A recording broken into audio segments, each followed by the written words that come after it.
3.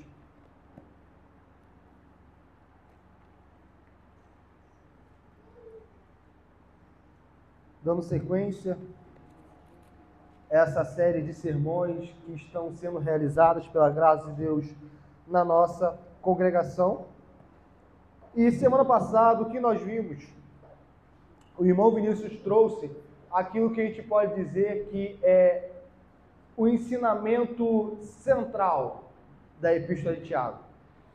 Se o ensinamento central da Epístola aos Romanos é a justificação mediante a fé em Cristo Jesus, a Epístola de Tiago nós também podemos resumi-la em fé sem obras é morta.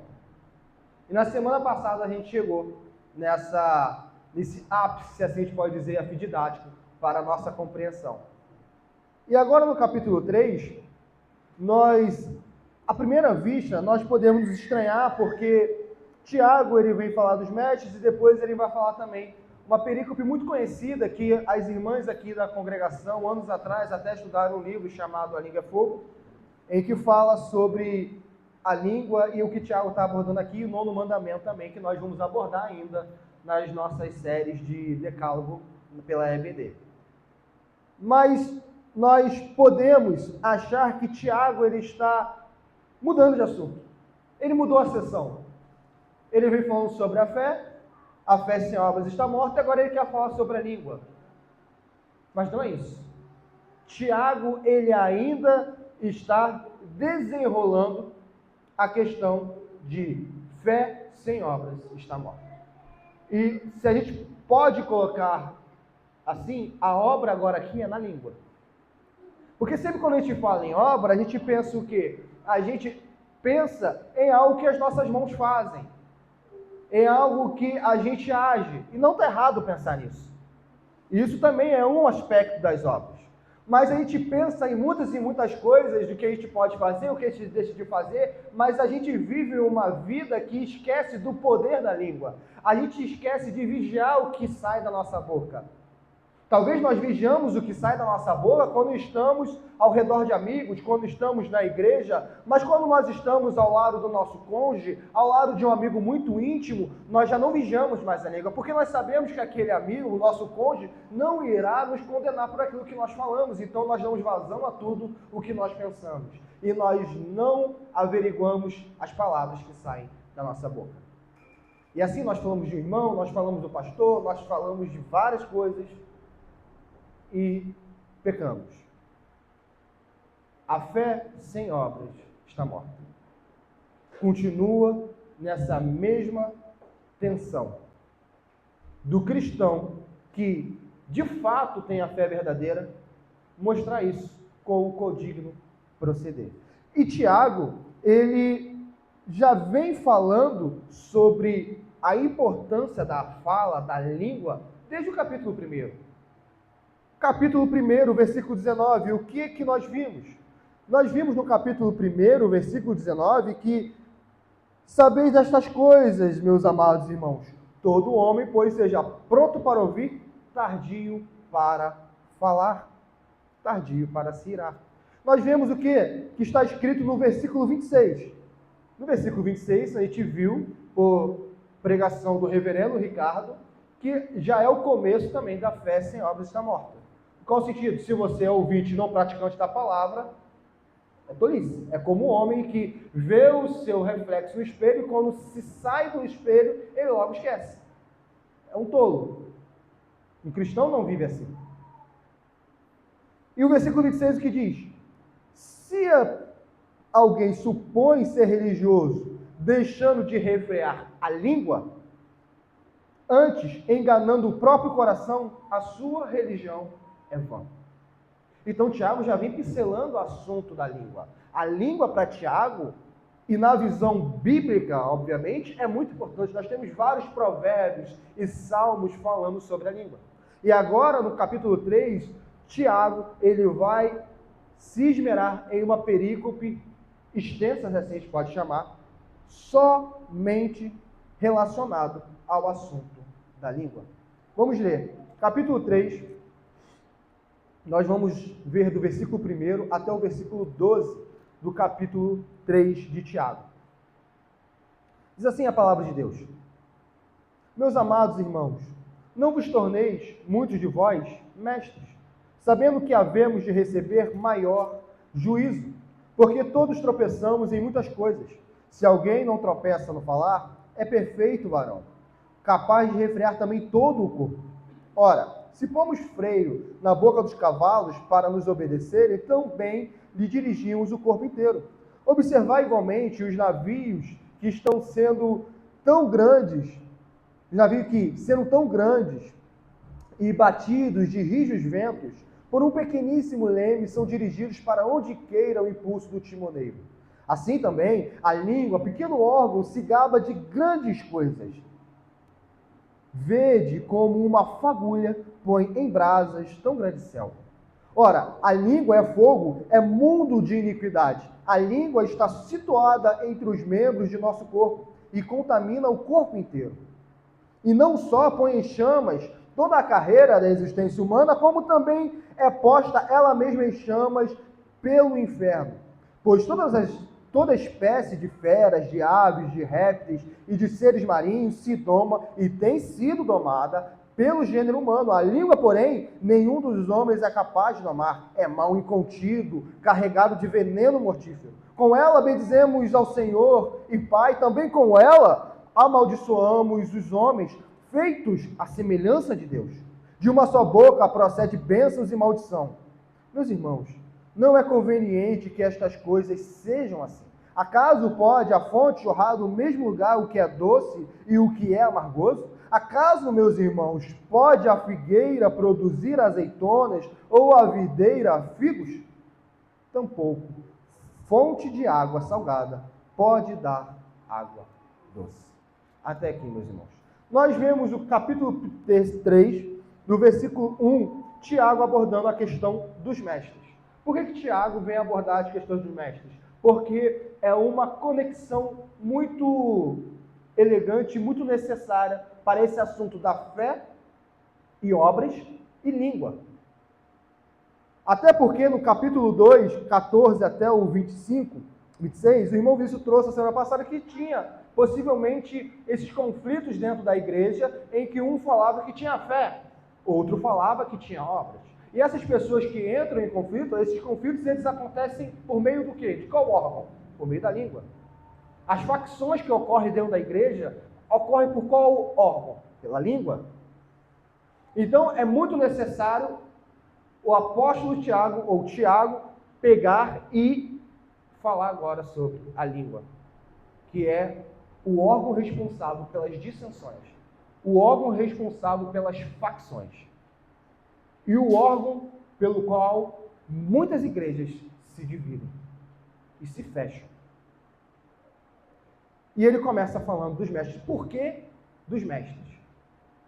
Porque os mestres, como que eles exercem a sua docência? Como que eles ensinam? Pela língua. É pela língua. Enquanto um diácono, o trabalho dele é o trabalho das mesas, é o trabalho das mãos, onde ele serve, o trabalho do mestre, o trabalho de um pastor é principalmente na língua. É o que ele ensina, é aquilo que sai de sua boca.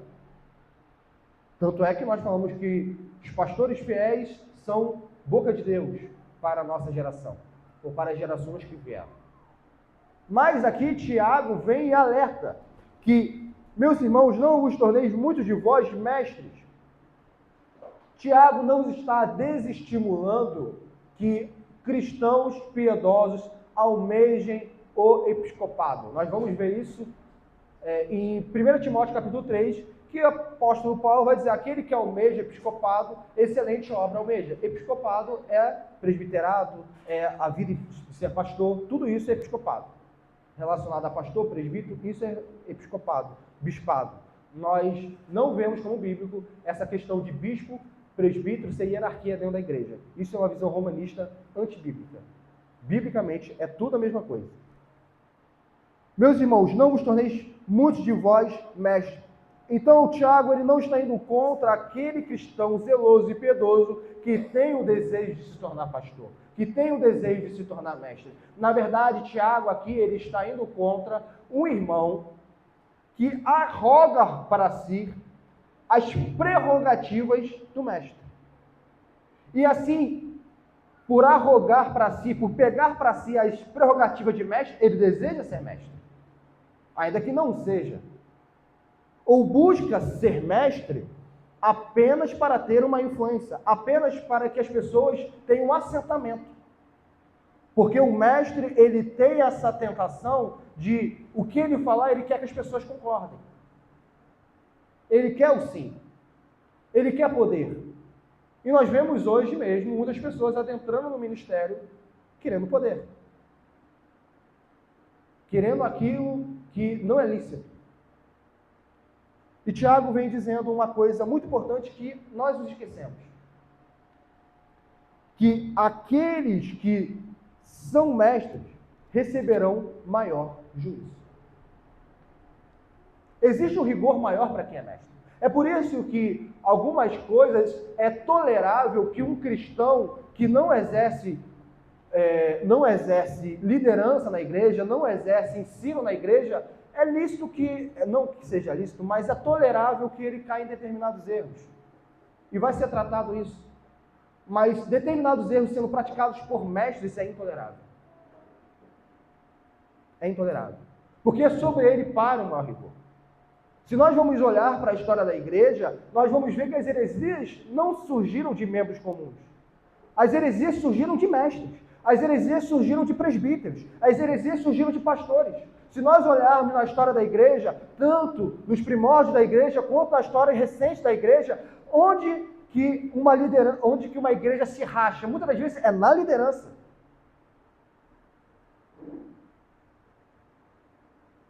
Por quê? Porque os mestres, eles têm a tentação e ele tem a capacidade de fazer com que as pessoas o sigam através da sedução das palavras. Ele seduz. Ele seduz os seus ouvintes para que os seus ouvintes façam aquilo que ele assim deseja. E Tiago alerta para que isso não ocorra por simples fato de sabermos que o mestre receberá maior rigor. E aqueles que, por exemplo, não recebem um ofício, ele não é mestre de fato, ele não é um professor de ABD, ele não é um pastor, ele não é um presbítero, ele não é nada disso, mas ele é aquela pessoa que, ainda que não tenha reconhecimento da igreja, ele pega para si o papel de mestre. E ele fica no canto das igrejas, arrotando conhecimento e julgando os irmãos. Ele julga, ele nivela os irmãos através do seu conhecimento. Ele fala quem sobe, quem desce. Ele fala quem é maduro, quem é imaturo, sem ter nem mesmo prerrogativa para isso. Essa pessoa que pegou o papel para si, ela também tem que saber, sobre ela pairará um juízo maior, porque ela está buscando exercer o papel de mestre. A Bíblia é clara. A Bíblia é clara.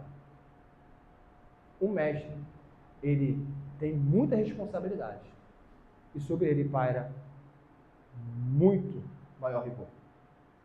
Tanto é que Jesus falou, ai dos fariseus, os mestres daquela época, que usaram da sua posição para ensinar doutrinas de homens. E sobre eles parou muito maior juízo do que sobre os demais. E o versículo 2, Tiago continua. Porque todos tropeçamos. Tiago fala que os mestres, ele fala que os mestres irão receber maior juízo. Mas ele também entende que o mestre não é inerrante. O mestre não é inerrante. Por quê? Porque Tiago fala, porque todos tropeçamos. E ele, como líder da igreja, o irmão Vinícius aqui trouxe que Tiago era um homem que tinha uma posição muito elevada na igreja, não hierárquica, mas de respeito, ele também se coloca como um que erra, como um que tropeça.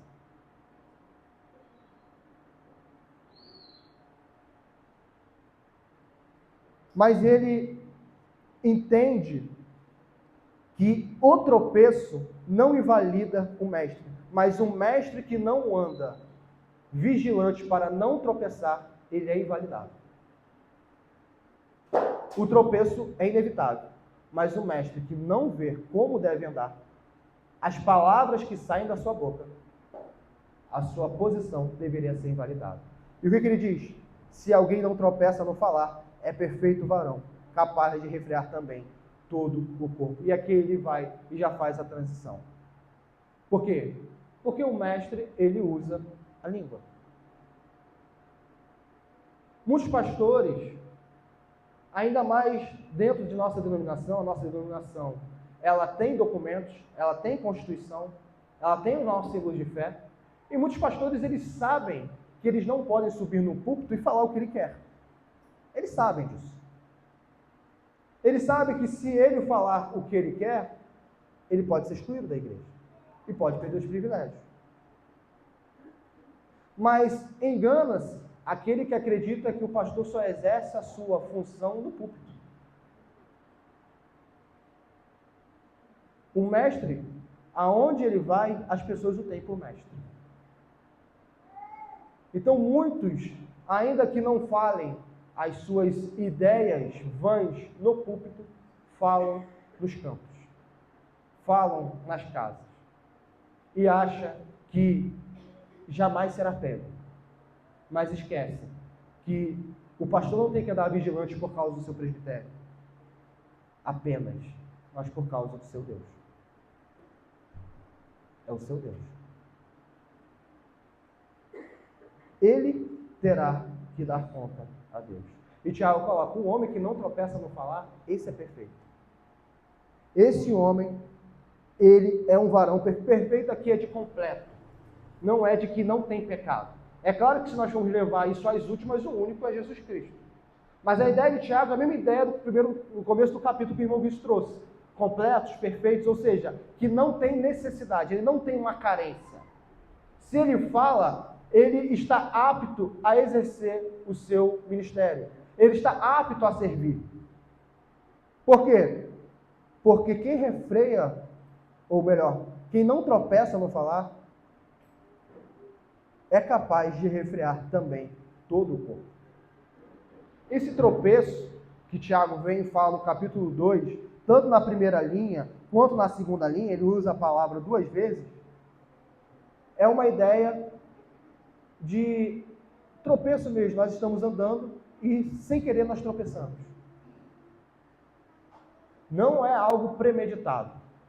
Portanto, o mestre ele pode tropeçar, mas ele não pode andar de uma maneira em que ajunte para si palavras tolas, de maneira que Deus irá cobrar ele disso. E a partir do versículo 3 até o versículo 5, Tiago, ele vai começar a dar as suas famosas ilustrações. E quando ele começa da ilustração, ele já está dando uma guinada, no sentido de que ele não está falando apenas dos mestres. Agora ele está ampliando para todos os cristãos. Não é apenas o pastor, o presbítero, o professor de ABD que tem que ter cuidado no que fala. São todos. Todos precisam ter cuidado no que fala. E Tiago fala, ora, se pomos freio na boca dos cavalos para nos obedecerem, também lhe dirigimos o corpo inteiro. Ele está trazendo ilustrações do cotidiano, daquilo que os homens, leitores da sua epístola, muito bem sabem. Ainda que nós estejamos no século XXI, nós também sabemos disso. Nós sabemos que colocamos freio no cavalo na sua boca. E assim eles obedecem. Assim também nós conseguimos dirigir não apenas a boca do cavalo, mas o corpo inteiro. Mas ele não para nessa ilustração. Ele continua. Observar igualmente os navios que, sendo tão grandes e batidos de rígidos ventos, por um pequeníssimo leme, são dirigidos para onde queira o impulso do timoneiro. Assim também a língua. O que ele está querendo dizer? Ele está mostrando que um pequeno órgão é capaz de grandes coisas, usando a ilustração do navio. Imagina aqui esses rígidos ventos, um vento que está levando o navio e pode levar o navio para qualquer destino. Mas não é o navio que guia, não é o vento que guia o navio. Não são grandes coisas que guiam o navio. É um pequeníssimo leme. Um pequeníssimo leme é capaz de usar o vento ao seu favor e decidir para onde vai ou para onde não vai. Assim é a língua. A língua é pequena, mas ela é capaz de grandes coisas. Uma vez que ele dá essa ilustração, ele vem e diz: pequeno órgão se gaba de grandes coisas. Se gaba aqui, meus irmãos, não é necessariamente uma questão frívola, de vanglória. Não é no sentido de uma pessoa arrogante que fica falando dos seus méritos. Não é esse o sentido aqui. Parece que é a primeiro instante, mas não é. Aqui é um sentido de que a língua, a gente poderia traduzir de que a língua tem um potencial para grandes coisas. É esse o potencial que a língua tem. Ela tem um potencial tanto para o bem, como ela também tem potencial para o mal. Ela, ainda que seja pequena, ela pode fazer grandes coisas, e nós bem sabemos isso. Se nós voltarmos ao século XX, nós temos dois grandes oradores, um chamado Churchill e o outro chamado Hitler. Um conseguiu convencer todo um país, o Hitler, a adentrar numa guerra insana, a praticar atrocidades apenas por sua oratória e por circunstâncias, obviamente. Mas o que impulsionou foi a sua oratória. Hitler era ótimo em oratória. Hitler levava a multidão. O comício de Hitler era cheio. Hitler era populoso. Do outro lado, nós temos Churchill, um homem também de uma língua afiada, capaz de convencer o parlamento inglês a não fazer acordo com Hitler e capaz de convencer a Inglaterra a continuar na guerra, que foi um personagem importantíssimo para a vitória dos aliados. Mas não somente isso, nós temos o famoso caso do Martin Luther King. Martin Luther King, que tem uma célebre frase que todos conhecem, que diz: eu tenho um sonho, e ele vai falando do sonho que ele tinha, onde que no país dele, negros ou qualquer pessoa não seria julgado pela cor de sua pele, mas pelo seu caráter. E aquele discurso feito está ecoando até hoje. Aquele discurso feito levou milhares de pessoas às ruas, brancos, negros, pardos, através dos direitos civis, através da igualdade, através da boca de um pastor batista. A língua, ela tem um grande potencial. Ela pode grandes coisas. Com uma palavra, nós podemos formosear o rosto, como está escrito em Provérbios. Com uma palavra, nós podemos dar ânimo para os cansados. Com uma palavra, nós podemos consolar os tristes. Com uma palavra, nós podemos muitas e muitas coisas.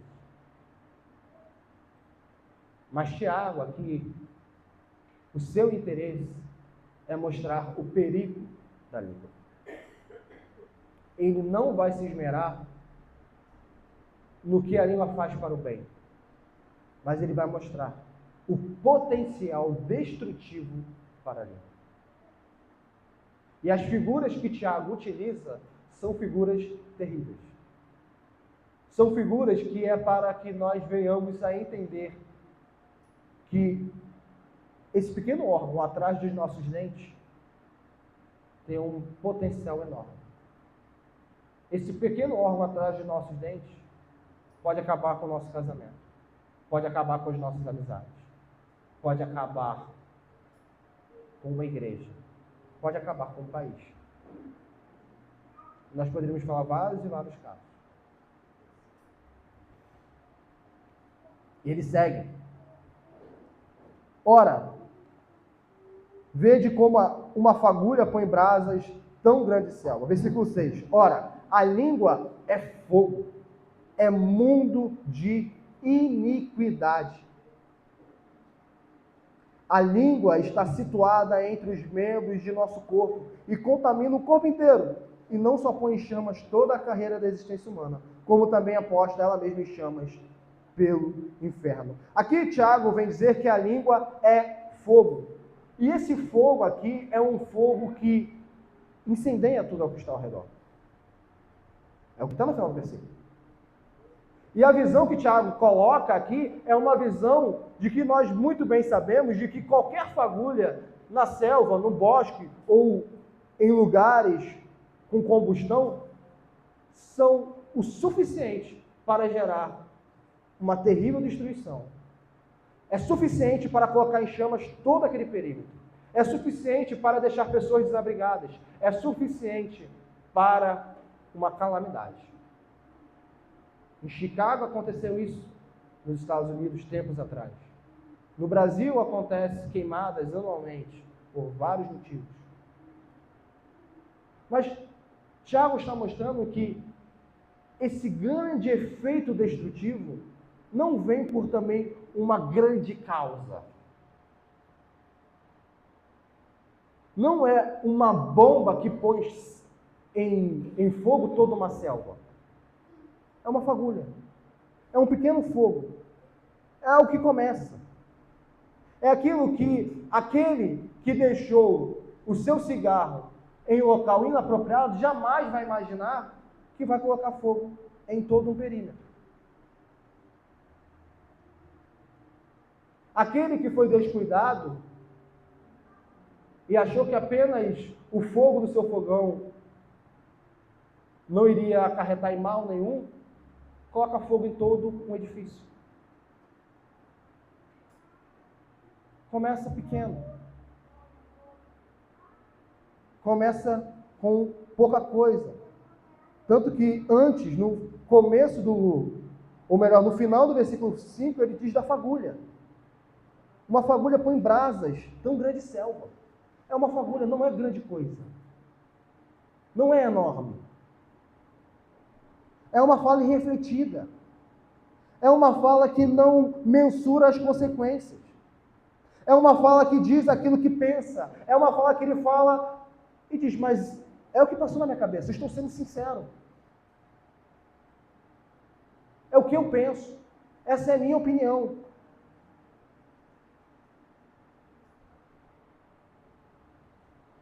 E Tiago não apenas coloca que a língua é fogo. Não que ela pode ser. Ela é. Mas também que a língua é mundo de iniquidade. O mundo, aqui os comentaristas, eles ficam se indagando por que Tiago utiliza mundo de iniquidade. Por que isso? E cada um tem a sua teoria. Cada um vai tentar desvendar o porquê Tiago usa isso. Mas o cerne da passagem é de que há uma vastidão de iniquidade. Assim como no nosso mundo há diversidade de espécie, há uma diversidade, biodiversidade, várias outras coisas que mostram essa riqueza do mundo em variedades. A língua também tem uma riqueza de variedades para o pecado. Uma abundância de variedades para o pecado. Ela é abundante. Nós não conseguimos nem mensurar o que pode sair da nossa língua. Basta uma reação. Basta uma situação na qual nós não nos preparamos e, de repente, o que sai da nossa boca é uma maledicência tão grande que nós nos surpreendemos. Nós falamos, mas por que eu disse isso? Porque a nossa língua é má. Porque é na nossa língua onde melhor, vamos colocar desses termos, melhor nós exercemos a nossa raiz adâmica. É onde o homem natural, o homem caído, mostra que ali está. É numa fala ríspida. É em colocar em dúvida, em xeque o caráter do irmão. é em menosprezar o próximo, é humilhar o semelhante, é em maldizer. E esse pequeno órgão está situado entre os membros de nosso corpo, mas só que é ele que contamina o corpo inteiro. Jesus fala que é do coração que procede, é do coração que vem as iniquidades, não daquilo que entra pela boca, mas daquilo que sai da nossa boca. É na nossa boca que nós manifestamos o homicídio, é na nossa boca que nós manifestamos o adultério, é na nossa boca que os pecados vêm e continuam a se alastrar.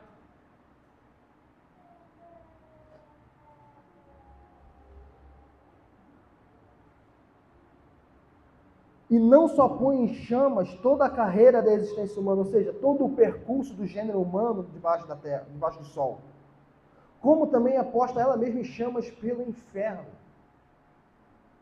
A visão aqui não é uma visão que a língua está indo para o inferno. Não é uma visão de que a língua está sendo condenada pelo seu pecado. Não é essa a visão. A visão é que o inferno está colocando chamas na língua. A visão é de que o próprio Satanás, ele coloca combustível na nossa língua. A nossa própria língua ela já tem um potencial destrutivo, mas não somente isso. Nós ainda temos o nosso adversário, Satanás, e todas as hostes de demônios cooperando, ou melhor, indo contra nós, para que nós venhamos a transgredir a lei de Deus. Tiago coloca um cenário aqui que é terrível. É um cenário terrível, porque eu preciso tomar conta de mim mesmo. Eu tenho um órgão em mim mesmo, que nós vamos ver, que ele é incontrolável, ele é indomável, ele parece muitas vezes ter vida por si só. E quando eu acho que eu posso controlá-lo, quando eu acho que eu posso pelo menos colocar esse órgão em brasas, não deixando ele pegar grandes chamas, eu agora sou comunicado por Tiago de que Satanás também joga fogo na lenha. Joga brasa, joga combustível. O próprio diabo, ele mesmo, põe chamas. Põe em chamas toda a carreira da existência humana, como também é posta ela mesma. A própria língua é posta em chamas. Pelo quê? Pelo inferno. O inferno trabalha para que a nossa língua seja um agente dele.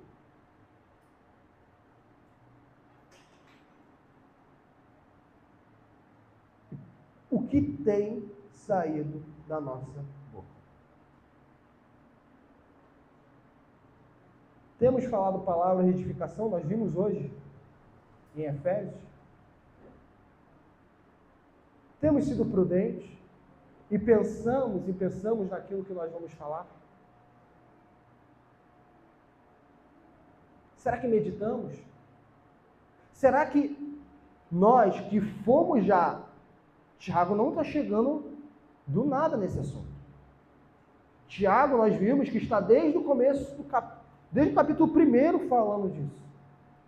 Será que nós, que já estamos há semanas sendo expostos à Epístola de Tiago, estamos buscando ser aqueles que são tardios para falar? Ou nós, uma vez que fomos expostos a isso, nós esquecemos? Será que nós esquecemos?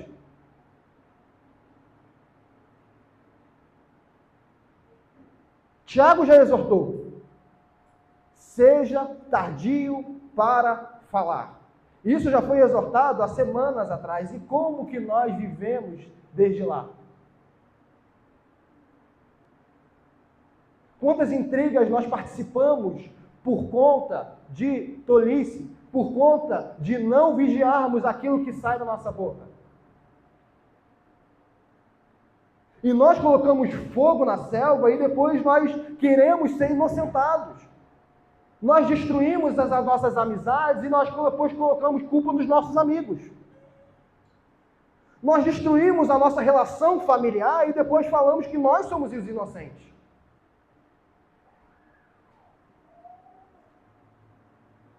O cônjuge mina todo o amor que poderia existir no lar e depois ele indaga por que que o amor esfriou.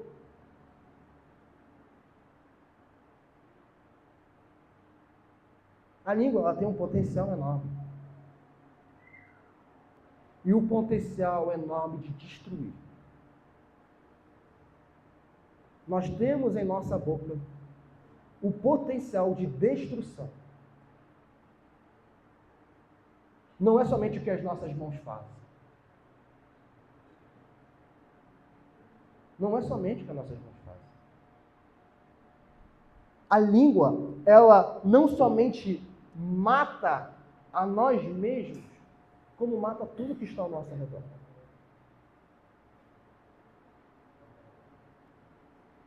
E nós menosprezamos. Existe um ditado, uma fala popular que diz que determinadas falas doem mais que um tapa. E é verdade.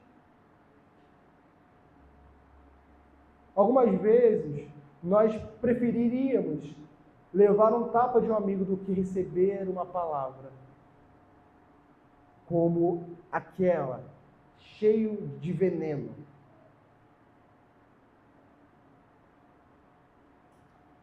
Porque um tapa, ele fere o corpo. A palavra, ela fere a alma.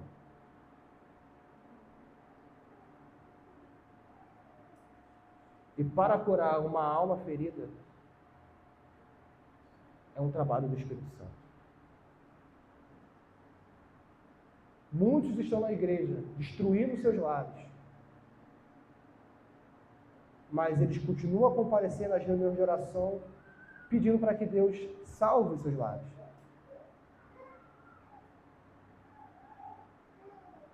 A incoerência.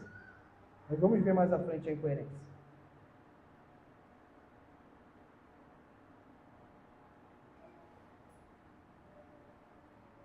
Nós vemos no versículo 6 o potencial destrutivo da língua. Ela é fogo. Fogo é perigo. Fogo é destruição. Fogo raramente tem uma conotação positiva. Raramente.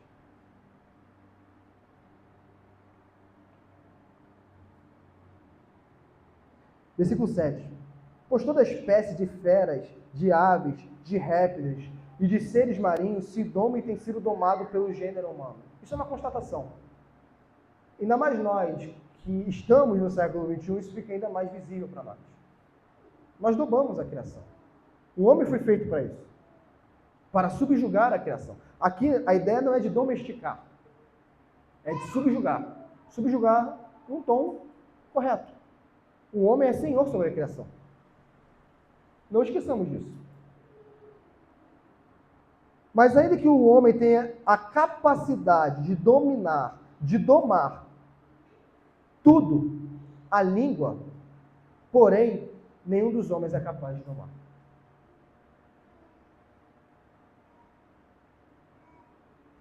A língua, o que Tiago diz? É mau e contido.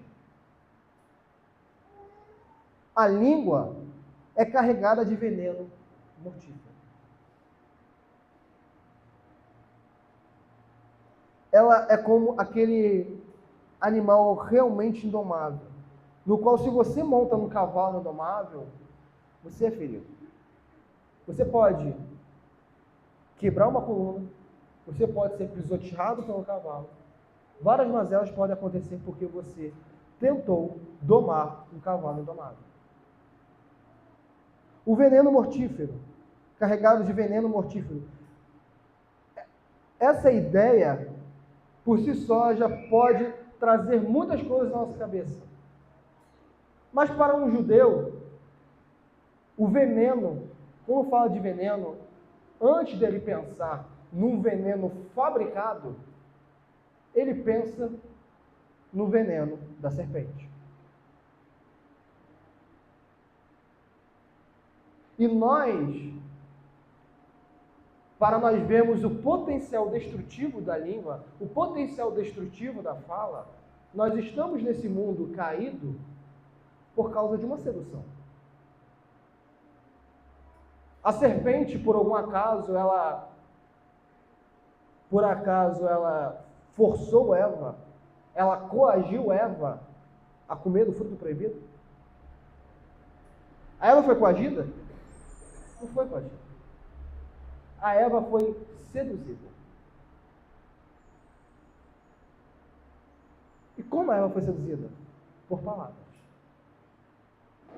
Então, se nós achamos que palavras são poucas coisas, olha a mazela que nós vivemos por causa daquelas malditas palavras ditas pelaquela serpente.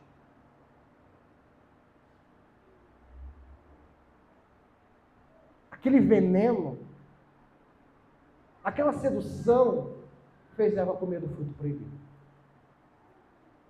Fez o homem comer do fruto proibido. E aqui estamos nós. Aqui está o gênero humano, com guerras, com fomes, com depressões, com toda a sorte de mazelas e iniquidades. Porque no Éden, Tiago não exclui a normalidade. Tiago está falando, não sei que é normal. É normal. Infelizmente, é uma tristeza que em nosso meio haja essa normalidade. Eu sei que nós, com a nossa boca bendizemos, eu sei que com a nossa boca nós amaldiçoamos. É para nós fazermos o quê?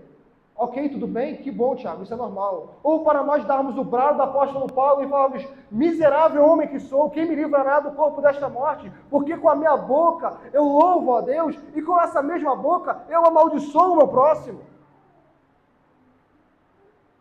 Tanto que Tiago diz o quê? Tiago diz, meus irmãos, não é conveniente que estas coisas sejam assim. Ainda que seja normal, ainda que isso esteja na vivência cristã, não é algo para nós nos conformarmos. O fato de nós sermos pecadores não nos exime do fato de termos que lutar contra o pecado.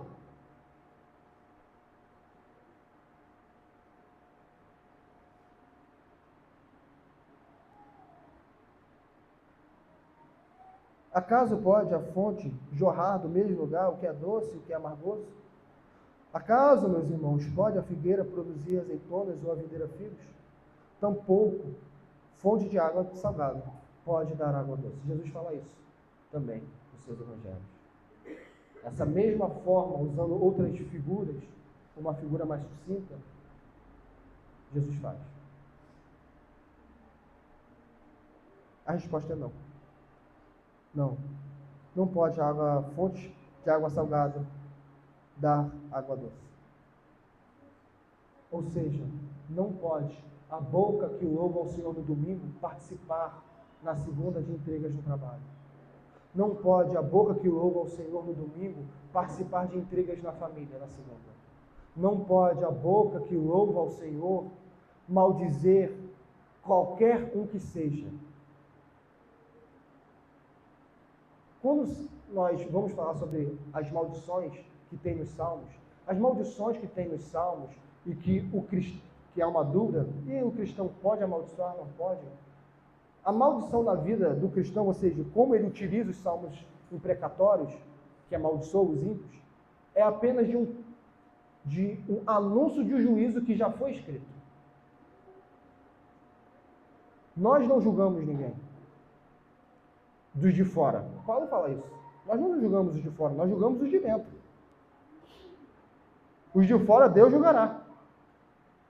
Nós julgamos os de dentro. E quando fala dos salmos imprecatórios, nós podemos pronunciar, nós devemos.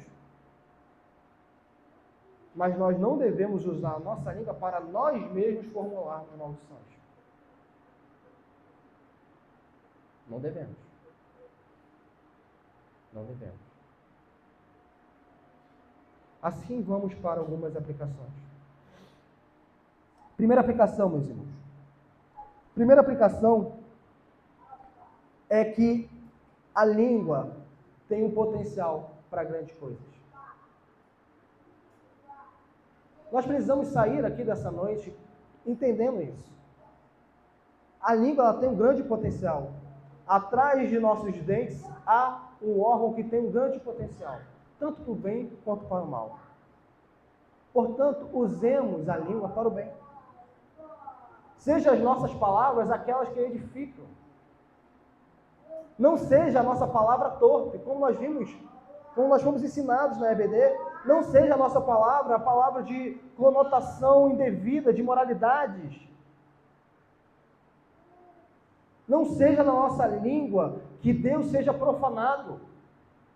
Que o nome de Cristo seja envergonhado, meus irmãos. Nós estamos levando o nome de Cristo. Nós somos arautos de Cristo. Aquilo que nós falamos no nosso trabalho, em uma mesa de ímpios, nós não estamos apenas representando a nós mesmos. O que nós falamos é carimbado para toda a igreja. E não apenas para a nossa congregação. É carimbado para toda a igreja de Cristo. E é por isso que o evangelho é envergonhado, porque os cristãos, dentre muitas coisas, não veem o que falam. Os cristãos já não veem mais o que postam. Os cristãos, eles são insensatos. Eles são nécios. Eles não entendem que eles carregam um nome superior do que o seu próprio nome. Eles vivem como tolos. Eles vivem como se Jesus não existisse, como se Jesus não fosse Senhor sobre a sua fala.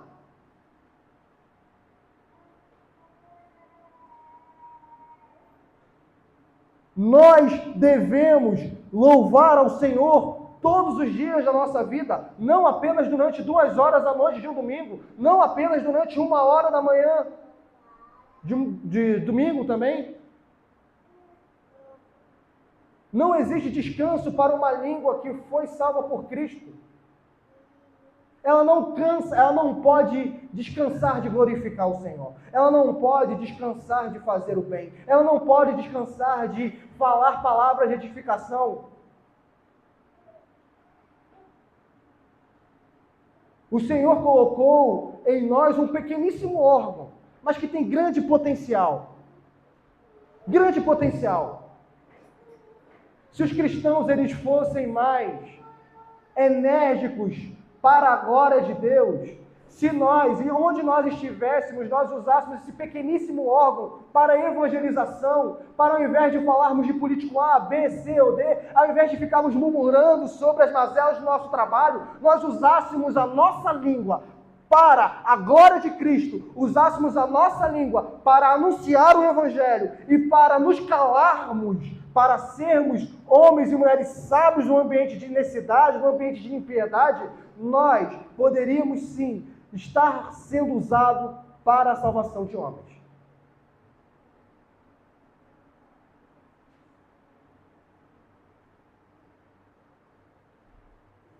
A nossa língua não é apenas para que nós conquistemos um relacionamento bom. Não é apenas para que nós venhamos a conquistar bom emprego, boas amizades. Antes de tudo, a nossa língua é para a glória de Deus. Então, nós temos um órgão poderosíssimo. Exercitamos esse órgão para o bem. Exercitamos esse órgão para falar palavras restauradoras. Exercitemos esse órgão para falar palavras amorosas. Exercitemos esse órgão para falar palavras que edificam. É difícil. E nós vamos para o segundo ponto. A língua é indomável. A língua é um mundo de iniquidade. A língua é fogo. Se por um lado nós temos um potencial de bem e mal, e nós aqui estamos exortando a todos nós usarmos a nossa língua para o bem, nós só vamos conseguir fazer isso se nós entendermos de fato o potencial, e não somente o potencial, a realidade destrutiva da nossa língua. Não é que a nossa língua pode ser destrutiva. Tiago não falou isso em nenhum momento. Tiago falou que a nossa língua, ela é destrutiva. Ele não falou que a nossa língua pode ser fogo, ele falou que a nossa língua é fogo. Ele não falou que a nossa língua pode ser um mundo de iniquidade. Ele falou que a nossa língua é mundo de iniquidade. Se nós estamos andando em uma selva, em um bosque, com uma tocha em nossas mãos, nós devemos andar com cuidado para que aquela chama que está alumiando uma noite não excedei toda a floresta. Se nós temos um remédio muito perigoso e que criança não pode ingerir, nós colocamos na alta prateleira para que criança nenhuma pegue. Se nós temos então um órgão perigoso, por que nós não tomamos o mesmo cuidado?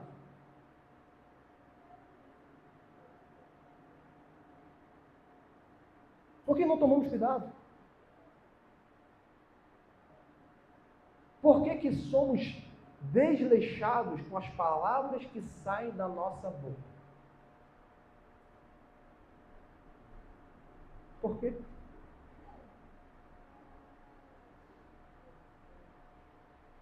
Meus irmãos, Tiago não está aqui falando pouca coisa. Tiago está sendo muito duro e ele está sendo muito enfático da destruição que paira em nossas bocas. E essa língua indomável, seguindo nesse segundo ponto, ela também pode ser, e muitas vezes é, o aliado perfeito de Satanás.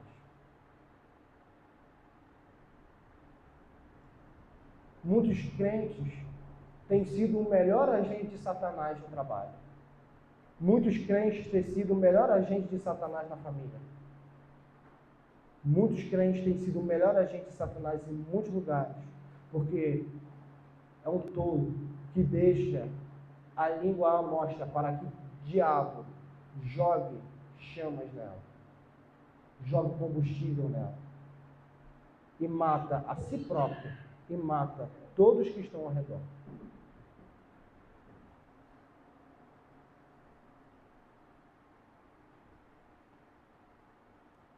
Não é o outro que pode dividir uma igreja. Não é o outro que pode acabar com uma família. Não é o outro que pode acabar com um casamento. Não é o outro que pode acabar com uma amizade. Nós podemos fazer isso. E talvez nós já fizemos isso.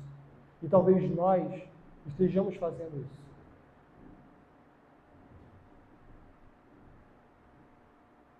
Não é o outro.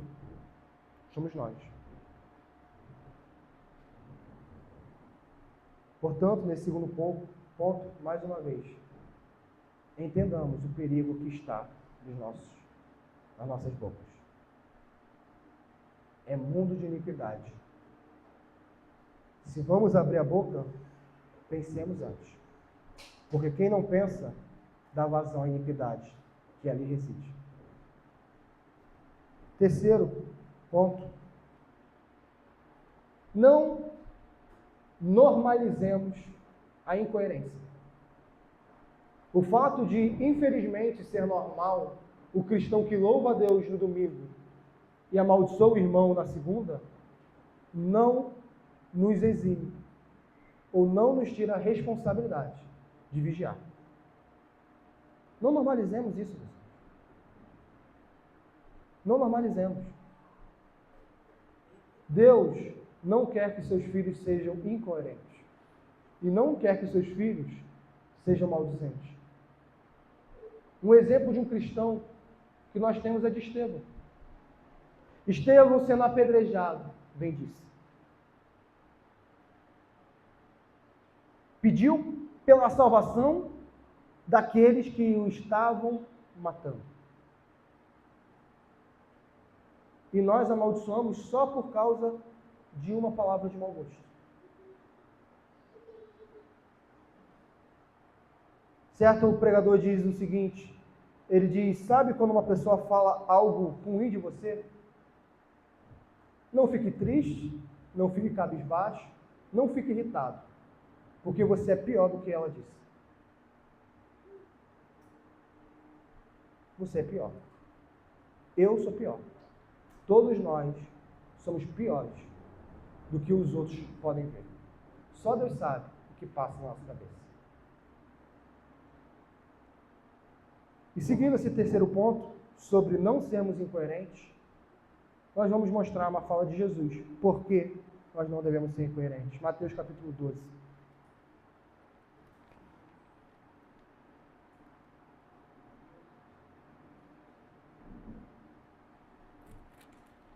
Mateus, capítulo 12. Verso 36 e 37, mas antes, só para vermos que nós não estamos pegando o texto fora do contexto, o versículo 33 deixa claro que é a mesma coisa que Tiago está falando. Jesus disse no versículo 33, ou fazei a árvore boa e o seu fruto bom, ou a árvore má e o seu fruto mau, porque pelo fruto se conhece a árvore. Vamos pular para o versículo 36 e 37. 36, Mateus 12, 36. Digo-vos que de toda a palavra frívola que proferirem os homens, dela darão conta no dia do juízo. Porque pelas tuas palavras serás justificado, e pelas tuas palavras serás condenado. Sim, o que sai da nossa boca nos condena.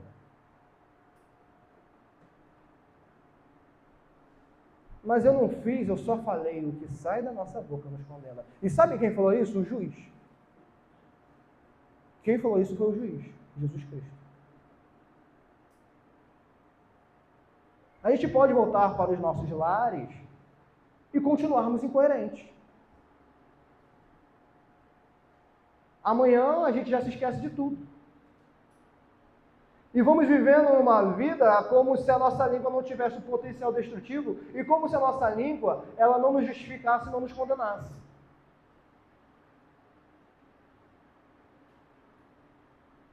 Meus irmãos,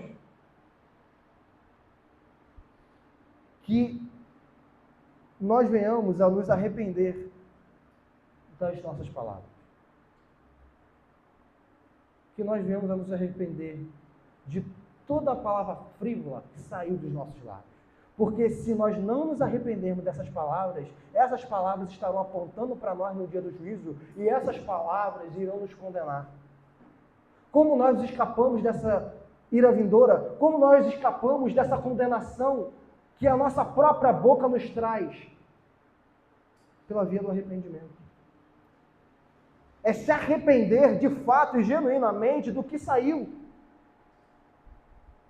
É se arrepender de fato e parar de culpar o próximo pelas intrigas, quando nós sabemos que nós também somos intrigueiros. É parar de falar que o outro gosta de fofoca quando nós também gostamos. É parar de se desculpar no sentido de dizer que não tem culpa.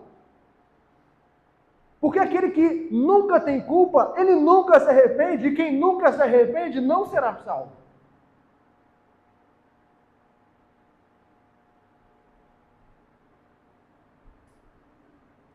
Para sobre nós um alerta de Cristo, de que cuidado pelo que você fala. Cuidado. O mundo pode falar, não, o que importa fazer, fale. Arrote o que está no seu interior. Cristo fala. Pare. Freia sua língua.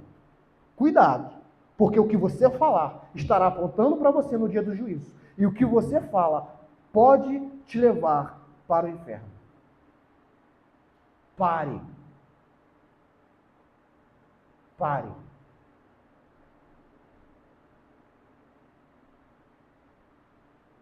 Não é brincadeira. Não é brincadeira. Se nós temos uma fé que tem obras, uma fé verdadeira, nós tememos, trememos e praticamos. Nós podemos estar agora atemorizados, nós podemos estar agora com medo. Mas isso não significa nada, porque os demônios, nós vimos no sermão passado, também temem e tremem. Qual a diferença? Nós só vamos nos diferenciar do demônio se nós mudarmos. Temer e tremer apenas, crer que Deus é um só, faz bem. Os demônios temem e tremem. Mude de vida. Mudemos de vida. Sejamos tardios no falar. Tardios para se irar. Dominemos a nossa língua. freemos os nossos impulsos. E assim seremos um varão completo. Seremos homens e mulheres completos. Não achados entre os nécios no dia do juízo, mas achados entre os redimidos pelo Cordeiro. Vamos orar, meus irmãos?